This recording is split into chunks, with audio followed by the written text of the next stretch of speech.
मौसम परिवर्तन के दौरान कई बड़ी बीमारियां हमारे सामने आती हैं। ऐसे में हमें अस्थमा से भी सावधान रहना चाहिए। अस्थमा की बीमारी को लेकर हमने बात की फिजिशियन एवं हृदय रोग विशेषज्ञ डॉक्टर RM छाबड़ा से। अस्थमा, और जिसको हम आम भाषा में हिंदी में दमा कहते हैं। दमा एक बीमारी नहीं है जब हमें सांस लेने में दिक्कत हो जाती है। जो हमारी श्वास की नली है उसमें रुकावट आ जाती है। रुकावट का कारण कोई भी हो सकता है जिसे हमें सांस लेने में दिक्कत आती है और हमारे अंदर ऑक्सीजन जाने में दिक्कत आती है, और जो हम गंदी हवा छोड़ते हैं जिसको कार्बन डाइऑक्साइड कहते हैं, इसके कारण इसको अस्थमा कहते हैं। अच्छा सर, ये बताइए अस्थमा बीमारी का जो उत्थान है या अस्थमा का मतलब बनने का क्या कारण, मेन क्या कारण होता है? अस्थमा बनने के सबसे ज्यादा जो अस्थमा के बनने का कारण है वो है एलर्जी, और दूसरा इन्फेक्शन। अगर हमारे श्वास की नलकी में कहीं भी इन्फेक्शन हो जाता है जिससे हमारे श्वास की नलकी में सूजन आ जाती है, सूजन आने की वजह से जो उसका ल्यूमन होता है उसमें थोड़ी कमी हो जाती है, वो संकड़ी हो जाती है, जिससे हमें सांस लेने में दिक्कत आती है। यही अस्थमा कहते हैं इसको। अच्छा डॉक्टर साहब, एक बात बताइए कि बनने के चांसेस ज्यादा रहते हैं? अस्थमा में कोई एज नहीं होती, ये जन्म से लेके लास्ट कोई भी बूढ़े अवस्था में किसी में भी हो सकता है। इसमें कोई एज नहीं होती, ना कोई मेल ना फीमेल, किसी भी व्यक्ति को ये अस्थमा हो सकता है। अच्छा, बच्चों में अगर अस्थमा की कोई बीमारी पनपे या उनका कैसे पता लग सकता है और कैसे मतलब बच्चों में कैसे रोकथाम की जा सकती है? बच्चों को सांस लेने में एकदम की जो सांस की गति है वो बढ़ जाएगी और बच्चे के एकदम कंस्ट्रिक्शन लगेगा, बच्चे को सांस लेने में दिक्कत आएगी, और समटाइम्स उसके जो सांस लेने में विस्लिंग की आवाज आने लग जाएगी, सीटियां बजती जैसे इस तरह आवाज आने लग जाएगी, तो समझना चाहिए इसको अस्थमा हो गया है। अच्छा सर, एक बात बताइए कि ओल्ड एज में जो लोग हैं उनको क्या प्रिकॉशंस, मतलब अस्थमा कैसे, मतलब उनको कैसे ध्यान रहे कि अस्थमा से बचने के कुछ कारण कैसे?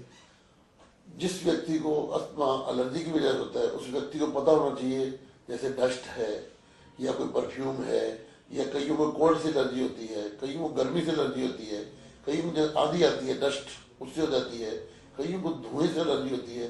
जैसे किचन में काम करते हैं कई महिलाएं, तो उनको ऐसा लगता है कि तुम सांस में दिक्कत आने लग गई है, खांसी आने लग गई है, सांस डिफिकल्टी से आता है, तो उसको उन चीजों से बचना चाहिए, और उससे बच जाएंगे तो उनको अस्थमा नहीं होगा। अच्छा डॉक्टर साहब, ये बताइए कि अभी मौसम परिवर्तन हो रहा है, जैसे गर्मियां गई हैं, सर्दियां आ रही हैं, तो इस दौर में मतलब अस्थमा के मरीजों को क्या कुछ ध्यान रखना चाहिए और क्या कुछ मतलब अस्थमा के जो मरीज हैं उन पे क्या इफेक्ट पड़ता है इस बात का? जितने भी अस्थमा के मरीज हैं उनको सीजनल होता है मैक्सिमम, जो एलर्जी की वजह से होता है। जैसे गर्मी से सर्दी आई या सर्दी से गर्मी आई, उस अवस्था में उनको ज्यादा होता है, उसमें उनको सर्दी से बचना चाहिए, क्योंकि सर्दी में इन्फेक्शन होने के चांसेस ज्यादा रहते हैं, निमोनिया हो गया, उसी की वजह से अस्थमा बन सकता है कई बार, तो उससे बच के रहना चाहिए। अच्छा डॉक्टर साहब, ये बताइए कि त्योहारों के मौसम में, जैसे अभी दशहरा गया, दशहरे के दौरान मतलब पटाखे फुलझड़ियाँ, अभी दिवाली आ रही है, तो इसमें पटाखे फुलझड़ियाँ जो मतलब पोल्यूशन होता है, पटाखे छुड़ाते हैं बच्चे लोग, तो उसका मतलब क्या इफेक्ट रहता है अस्थमा के मरीजों पे खासतौर से बताइए। हम हिंदू हैं, हिंदू में दो महत्वपूर्ण जो त्योहार है वो है होली और दिवाली। दिवाली में मैक्सिमम लोग क्या करते हैं, जितनी मकान की सफाइयां करते हैं, घर की सफाइयां करने से या रंग रोगन करवाते हैं उससे एलर्जी फैलती है। जैसे सफाई करेंगे, जिनको डस्ट से एलर्जी है तो उनको अस्थमा प्रेसिपिटेट हो जाएगा, तो उसे डस्ट से बचना चाहिए। जब डस्ट के अंदर जाए या सीमेंट के पास जाए या कंस्ट्रक्शन चल रहा है तो अपने रुमाल को अपने नाक में रखें, जिससे वो एलर्जी अंदर न जाए, जिसके कारण जुकाम हो जाएगा। फिर जुकाम होने के बाद धीरे धीरे उनको अस्थमा की शिकायत हो जाएगी। ऐसे ही दिवाली में जितने पटाखे छूटते हैं, पटाखे के धुएं से एलर्जी होती है, उनको अस्थमा के चांसेस ज्यादा रहते हैं, उनको पटाखों के नजदीक नहीं जाना चाहिए। और जैसे दिवाली का दिन उनको लोग पटाखे बजाते हैं तो उनको बंद कमरों में रहना चाहिए या एसी रूम में रहना चाहिए, जिसको उनको कोई धुएं का असर ना पड़े और अस्थमा ना हो। यानी कि अस्थमा रोगी को धुएं, एलर्जी और तमाम ऐसी जो पोल्यूशन वाली स्थान है उनसे बचाव रहना चाहिए। बिल्कुल। और त्योहारों पे खासतौर से ध्यान रखना चाहिए कि पटाखे फुलझड़ियों वाले वातावरण में ना जाएं।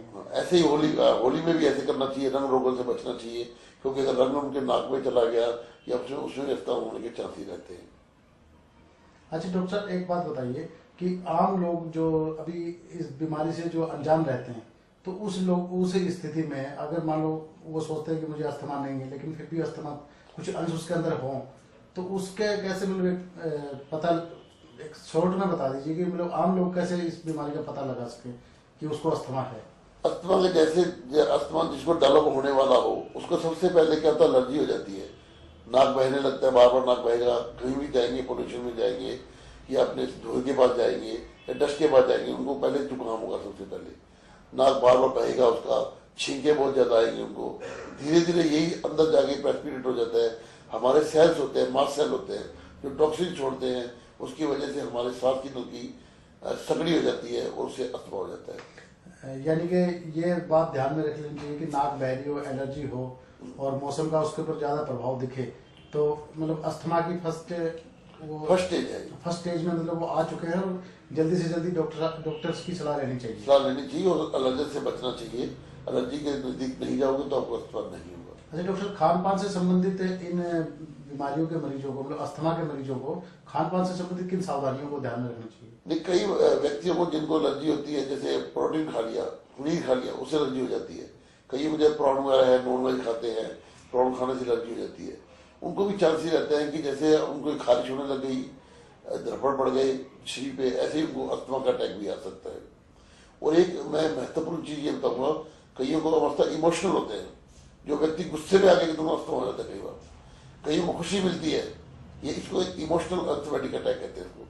जैसे कोई इमोशन हुआ, जैसे घर में कोई डेथ हो गई, एकदम से खबर सुनी, उसको अस्थमा का अटैक हो जाएगा। या घर में कोई खुशी आ गई, उससे भी अटैक हो सकता है। तो ये चीजों से बचना चाहिए।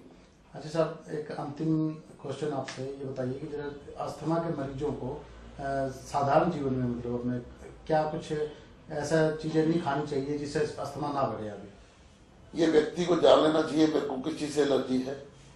जैसे किसी को प्रोटीन से एलर्जी होती है तो वो प्रोटीन नहीं खाए, जैसे अपने पनीर वगैरह है वो नहीं खाए। जिसको कहीं नॉन वेज से होती है एलर्जी तो वो नहीं खाए। कईयों को चावल खाने से एलर्जी हो जाती है तो चावल नहीं खाएगा। जिससे एलर्जी हो उससे दूर रहोगे तो आपको अस्थमा नहीं होगा। ये व्यक्ति को खुद को ही जानना पड़ेगा कि मेरे को किस चीज से एलर्जी है और इससे बचाव करो। अच्छा, अभी सर्दी का मौसम है तो इस मामले में अगर देखा जाए तो बच्चे और ओल्ड एज में ज्यादातर ये समस्याएं अभी सामने आ रही है, तो इसको देखते हो सर्दी के अंदर क्या प्रिकॉशंस बरतनी चाहिए? सर्दी बच्चे को प्रोटेक्शन करना चाहिए, सर में टोपी लगा के रहना चाहिए, सुबह ठंडे पानी से हाथ नहीं धोए, इन्फेक्शन नहीं होगा, गला खराब होगा, उससे इन्फेक्शन के चांसेस ज्यादा रहते हैं। इन चीजों से बचाव करेंगे तो आपको अस्थमा नहीं होगा। धन्यवाद डॉक्टर साहब। Thank you.